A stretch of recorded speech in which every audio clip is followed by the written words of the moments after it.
After the shortest of breaks, we're back for the second of 3 rounds in Mantova.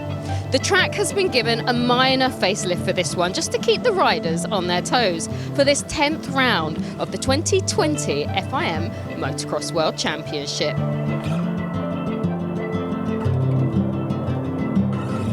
It may be late September, but only now are we entering the second half of the season. In MXGP, defending champion Tim Geiser now holds the red plate for the first time this year, after a spectacular MXGP on Lombardia. While Tom Vial has extended his lead in MX2, despite a troubled race 2 at the weekend. Whatever next at the MXGP of CITTÀ di Mantova?